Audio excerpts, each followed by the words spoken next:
Good afternoon, everybody. It's Lynn, the Leather Bag Lady. How are you all today on this absolutely beautiful, beautiful day? Leather Bag Lady weather report. The sun is shining. It is not as stinky hot as it has been, certainly as it was yesterday. It was brutal yesterday. And yeah, living the dream at the trailer. Every day is a brand new day. I was just talking to my sister and she's like, "Do you know how lucky you are? You're living that way." I was like, not everybody's cup of tea. I absolutely appreciate, but I'm loving it. I really am loving it. Anyway, today's bag is actually the second bag that I listed. The first one, what did I do with it? Um, did I put it? Ended up had a little rip in the bottom. I'm gonna go get it. I want to show you it because it's so cute, but it has a rip in it. Check this out.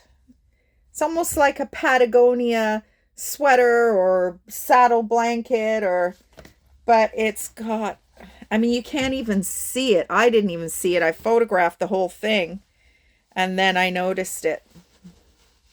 It's got a little tear in the bottom. So sad. Beautiful kind of deerskin leather on either end. Anyway, that's the bag I was going to list, but because of the damage, I didn't. So we have another offering. Oh my God, look at the size of these boobs. Don't you wish you could just take them off and put them away for a while? They're too much work. Anyway, back to the bag. So here's the bag. So this is a little bit of a different bag. It is a chocolate brown, but it has these kind of interesting sidebars.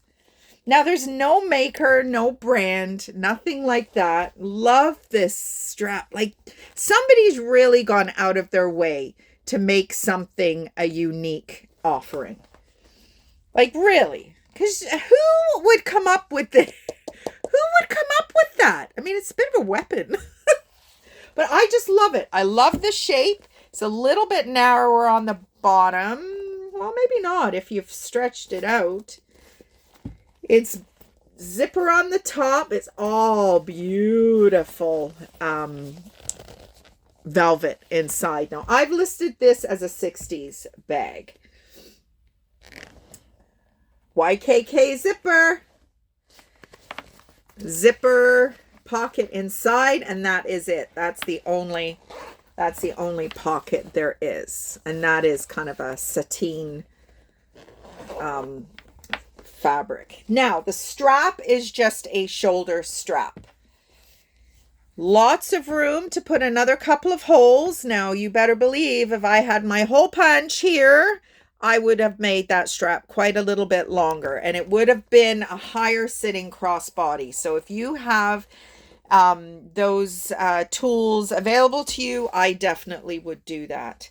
But as it stands, it's just a shoulder bag with a little bit of a different look. I love it.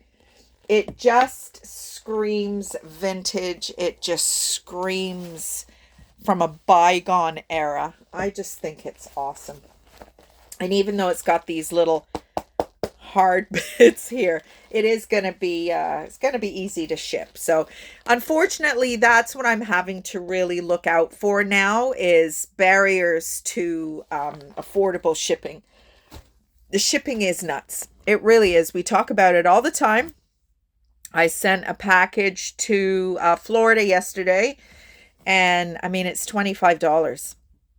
It just is. And it's crazy. It's getting crazy. I know I've been saying it for over a year now that I need to increase some of my prices. Well, not necessarily the prices of the bags, but the shipping. I just don't want to do it. I really don't want to do it, but I'm going to have to. I shipped, what did I ship? I shipped a belt this week too, and it was almost just as much to ship it as I sold the belt for. I know I'm a bit of a knucklehead when it comes to pricing, but I don't want to put high prices on things. I really don't. I think it's unnecessary is silly because clearly with the shipping rates as they are, it is necessary. Or I just have everybody pay the shipping. But then, like, can you imagine paying $38 for a belt and then paying like $24 to ship it? I mean, why would you do that? I wouldn't. So maybe I'm maybe my worst customer. Maybe that might be what the issue is. I was my first customer, that's for sure. So I'm getting ready to head off to the post office. I've got a parcel to ship. Where is it going? It's going to Montreal, so hopefully that won't be too scary. Um, then I'm going to go to the library and do this listing, upload this video. I'm not even able to upload any of the photos anymore. I think because, well, maybe during the week I might be able to. And because I can go outside again now. You know what? Maybe I'll try and do that before I head out to the library, just to see if I can at least get the listing done from here. But lately it's not even been allowing me to upload the photos, and if I can't upload the photos, then all the verbiage, all the description and everything just gets dumped, which is something that unfortunately Etsy used to allow you to keep your unfinished listing in a draft form so that you could come back to it. That feature has gone, which is really frustrating because, sometimes you've got to, you have a malfunction or something happens and you got to start from scratch again. It's a real pain in the buttski, but there you go. Nothing is perfect. Had a good visit with my client last night. We went out for dinner. Yesterday was a funny old day. I didn't really get much done. You would think I'd be getting all kinds of shit done, but I'm really not. This morning I've been up, yesterday I was up at 4:30. This morning I think Pius got up at 5:30. So I was up. I mean, we went to bed at 8:30, 20 to 9 last night. We're a couple of rebels as two. But Pius couldn't even keep his eyes open. He was just dead beat. And it was really hot yesterday, so he's out in the heat. He does get back in his truck with the AC, but, when he's actually delivering, he has to stand by the truck to make sure that the compressor works efficiently and doesn't get bogged down with the flour and all the nonsense. So he's out in it. Mind you, he has his little bucket hat and his umbrella and his deck chair. I said you probably look like a crossing guard. But anyway, so later on this afternoon, I am going to check out a cabin for us for the winter. We had hoped that we'd be able to go together, but I don't think that's going to happen. So I'm just going to go check it out. And it's more than we need. It's more expensive than we need, but I must say, just even the relief that I have felt since we've, kind of had this as an option.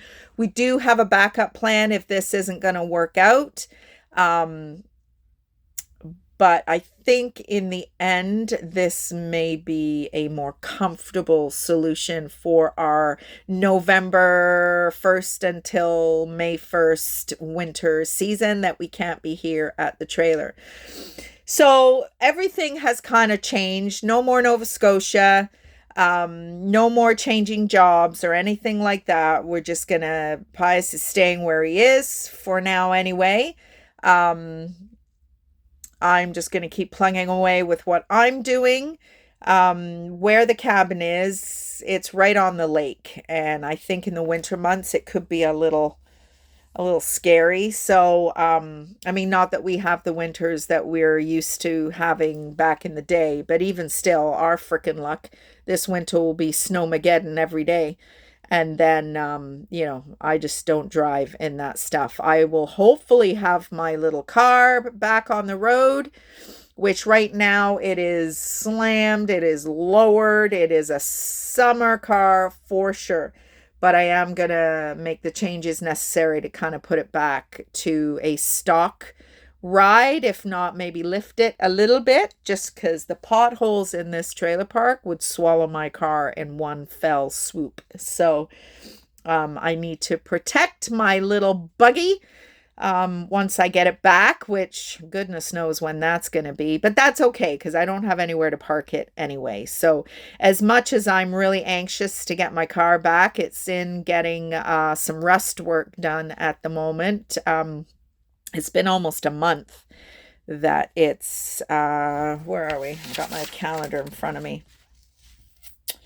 Yeah, it'll be a month on Sunday, I think, since I took it to him. So paint and body guys, notoriously slow.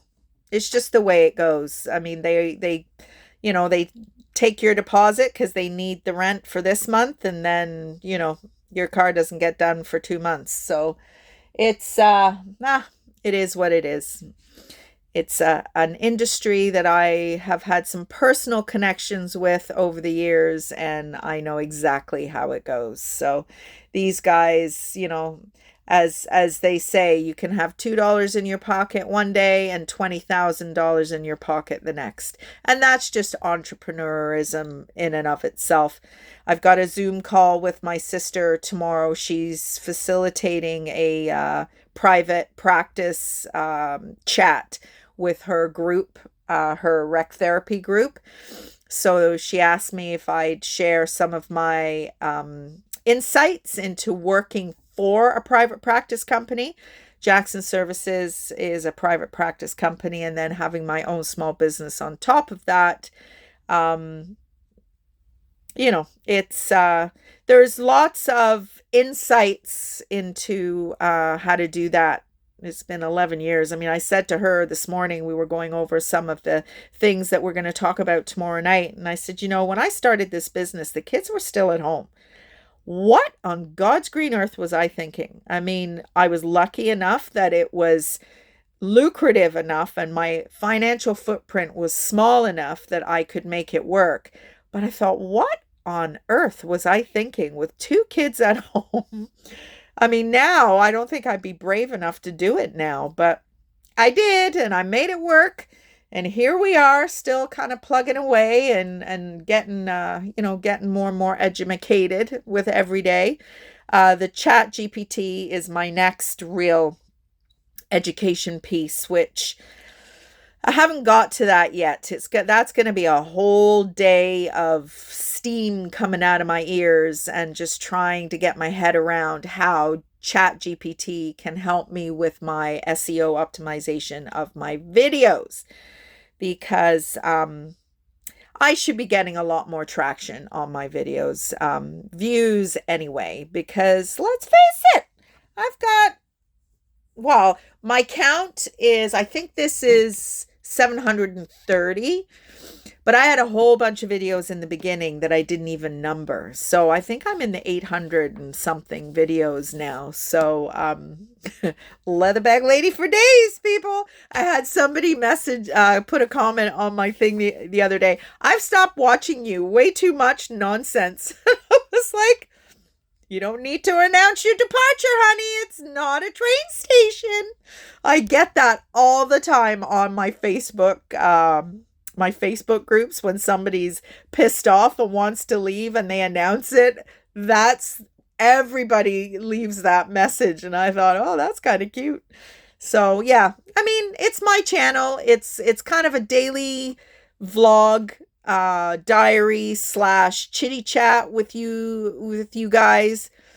You don't have to watch it if you don't want to, but you just wonder why somebody would leave, a comment that, I don't know, I guess people have got nothing better to do with their time, right? I'm actually quite lucky. I had a little troll experience in the beginning of my YouTube channel, which really shook me. I wasn't sure I wanted to continue.